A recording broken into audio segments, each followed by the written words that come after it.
अधिक मास या फिर पुरुषोत्तम मास या फिर महात्म्य की कथा अध्याय 4। श्री नारायण बोले, हे नारद, भगवान पुरुषोत्तम के आगे जो शुभ वचन अधिमास ने कहे वह लोगों के कल्याण की इच्छा से हम कहते हैं, सुनो। तो अधिमास बोला, हे नारायण, हे नाथ, हे कृपा निधे, हे हरे, मेरे से जो बलवान है उन्होंने यह मलमास है ऐसा कह के मुझे दीन को अपनी शेरनी से निकाल दिया। ऐसे यहाँ आए हुए मेरी आप विनती सुनिए कि मेरे को ये से क्यों बोला जा रहा है। अधिमास ने अपनी व्यथा सुनाई और बोला कि मुझे अपनी श्रेणी से निकाल दिया है। ऐसे यहाँ आए हुए मेरी आप रक्षा क्यों नहीं करते हैं। अपने स्वामी देवता वाले मासादिकों द्वारा शुभ कर्म से वर्जित कर मुझे स्वामी रहित को देखते ही आपकी दयालुता कहाँ चली गई और आज यह कठोरता कैसे आ गई। हे भगवान, कंस रूप अग्नि से जलती हुई वासुदेव की स्त्री देवकी की रक्षा जैसे आपने की वैसे ही हे दीन वत्सल कहिए मुझे शरण आए कि आज आप मेरी रक्षा नहीं करते। पहले द्रुपद राजा की कन्या द्रौपदी की दुशासन के दुख से जैसे आपने रक्षा की वैसे ही दीन दयाला कहिए मुझे शरण आए कि आप रक्षा कैसे नहीं करते। यमुना में काली नाग के विष से गौ चराने वालों तथा पशुओं की आपने जैसे रक्षा की वैसे ही दीन वत्सल कहिए मुझ शरण आए कि आज कैसे रक्षा नहीं करते। पशु और पशुओं को पालने वालों एवं पशुपालकों की स्त्रियों की जैसे पहले वज्र में सरपत के वन में लगी हुई अग्नि से आपने रक्षा की वैसे ही दीन वत्सल कहिए मुझ शरण आए कि आज कैसे रक्षा नहीं करते। मगध देश के राजा जरासंध के बंधन से राजाओं की जैसे रक्षा की वैसे हे दीन वत्सल कहिए मुझे शरण आए कि आप कैसे रक्षा नहीं करते। आपने ग्रह के मुख से गजराज की झट आके जैसे रक्षा की वैसे ही हे दीन वत्सल कहिए मुझे शरण आए कि आज कैसे रक्षा नहीं करते।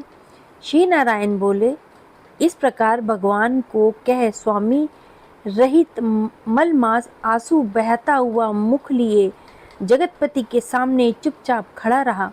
उसको रोते देखते ही भगवान शीघ्र ही वहाँ पे उठे और पास में खड़े दीन मुख मलमास से बोले।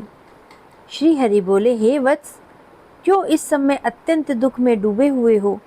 ऐसा कौन बड़ा भारी दुख तुम्हारे मन में है। दुख में डूबते हुए तुझको हम बचाएंगे।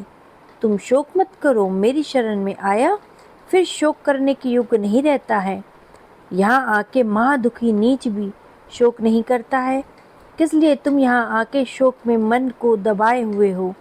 जहाँ आने से ना शोक होता है, ना बुढ़ौती आती है, ना मृत्यु का भय होता है, ना नित्य आनंद रहा करता है।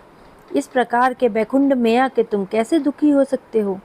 तुमको यहाँ से दुखित देख के बैकुंठवासी बड़े विस्मय को प्राप्त हो रहे हैं। हे वत्स, तुम कहो इस समय तुम मरने की क्यों इच्छा करते हो।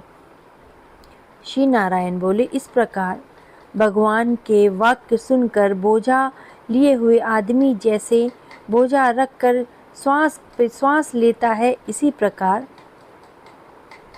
अधिमास भी करने लग गए और मधुसूदन से बोला। तो अधिमास बोले, हे भगवान, आप सर्वव्यापी हैं, आपसे अज्ञात कुछ भी नहीं है। आकाश की तरह आप विश्व में व्याप्त होके बैठे हैं। चर अचर में व्याप्त विष्णु आप सबके साक्षी हैं, विश्व भर को देखते हैं। विश्व की सनिध ने भी विकार शून्य आप में शास्त्र मर्यादा के अनुसार सब भूत स्थित है। हे जगन्नाथ, आपके बिना कुछ भी नहीं है। क्या आप मुझ अभागे के कष्ट को नहीं जानते हैं। तथापि हे नाथ, मैं आपकी व्यथा को अपनी व्यथा को आपको कहता हूँ। जिस प्रकार मैं दुख जाल में घिरा हुआ हूँ वैसे दुखित को मैंने ना कहीं देखा ना सुना।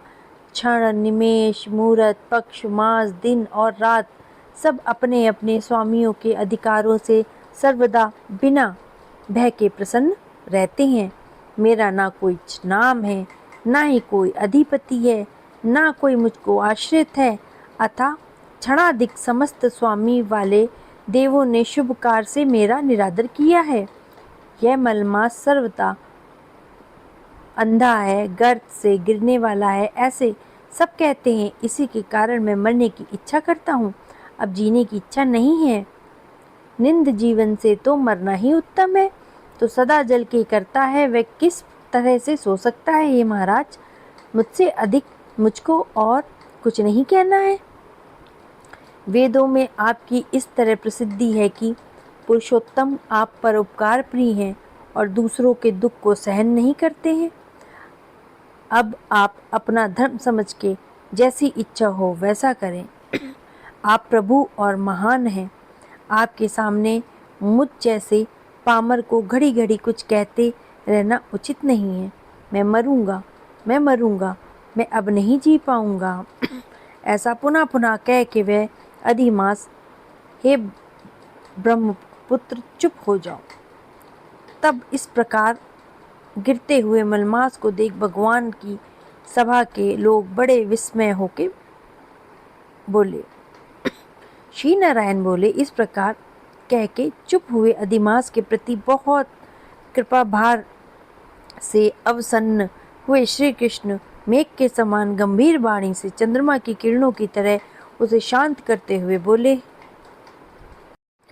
सूत जी बोले, हे विपो, वेद रूप रिद्धि के आश्रित नारायण का पापों के समूह रूप समुद्र को शोषण करने वाला वड़वा नल अग्नि से समान वचन सुन के प्रसन्न हुए नारद मुनि पुनः आदि पुरुष के वचनों को सुनने की इच्छा से बोले। इति श्री ब्रह्म नारदे पुराणे पुरुषोत्तम मासमा चौथा अध्याय यहीं पे समाप्त होता है। और अब हम सुनेंगे अध्याय 5, जिसमें कि बताया गया है कि पुरुषोत्तम मास की जो महात्मा है, जो महानता है, वो अध्याय 5 में देव ऋषि नारद और भगवान नारायण के बीच संवाद का वर्णन है। इसमें बताया गया है कि जब अधिक मास अपनी करुण व्यथा को लेकर भगवान विष्णु के पास गया, श्री हरि के पास, श्री कृष्ण के पास गया, तब भगवान ने उसे अपना नाम पुरुषोत्तम दिया, जिससे वह सभी महीनों में सबसे उत्तम और पूर्ण फलदायी बन गया। अधिक मास की प्रार्थना। दुखी होकर अधिक मास ने भगवान से कहा कि सभी देवता, ऋषि, मनुष्य इसे मल मास कहते हैं, अशुभ कहते हैं और इस महीने में कोई शुभ कार्य नहीं किया जाता है। भगवान ने उसको आश्वासन दिया। भगवान विष्णु ने अधिक मास की व्यथा सुनी और आश्वासन दिया कि आज से इस महीने का नाम पुरुषोत्तम मास होगा। भगवान ने